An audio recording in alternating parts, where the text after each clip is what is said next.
Vandag se skriflesing kom uit Romeine 12 vers 3 tot 8. Kragtens die genade wat aan my gegee is, sê ek vir elkeen van julle. Moenie van jouself meer dink as wat jy behoort te dink nie. Nee, lê julle liewer daarop toe om beskeie te wees in ooreenstemming met die maat van geloof wat God aan elkeen toebedeel het.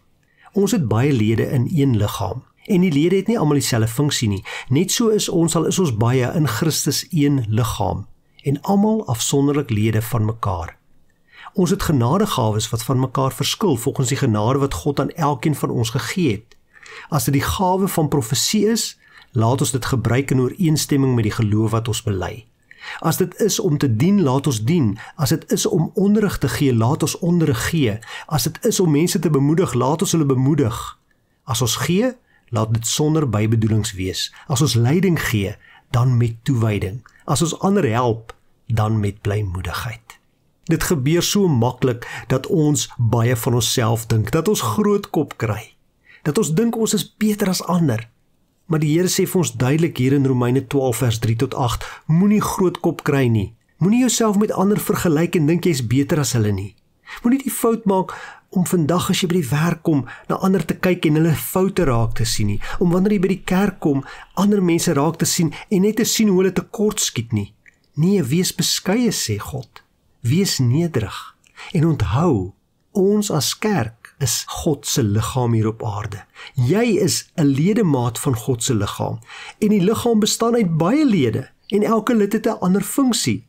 Baie lede met verskillende funksies. Jy kan nie verwag ander mense moet soos jy wees en jy kan nie verwag ander mense moet soos jy dink en soos jy wil optree nie. Moet van die dinge hou waarvan jy hou nie, want jy is 'n individuele, unieke ledemaat in God se liggaam.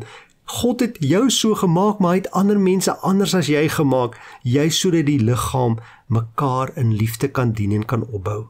God het vir ons elke ene, vir elke kind van hom, verskillende gawes gegee. Moenie die fout maak om te dink, jou gawes is beter of slegter as ander mense nie. Nee, gebruik net jou gawe in diens van die koninkryk. Dit is wat God van jou vra. Hy het vir ons die gawes gegee. Miskien is dit die gawe om te dien, miskien is dit die gawe om onderrig te gee, miskien is dit die gawe van profesie, miskien is dit om mense te bemoedig, miskien is dit om leiding te gee, miskien is dit net om ander te help. Gebruik die gawe wat God jou gegee het, wees dankbaar daarvoor en loof hom daarvoor. Here, dankie dat ek deel kan wees van u liggaam hier op aarde, dat ek deel kan wees van u kerk. Dankie dat ek 'n gawe het. En Here, ek bid nou vir elkeen wat dalk luister na hierdie boodskap wat nie hulle gawes ken nie en nie weet wat hulle gawes is nie, dat u hulle sal help om dit te ontdek, sodat hulle hulle gawes kan gebruik vandag in diens van u koninkryk.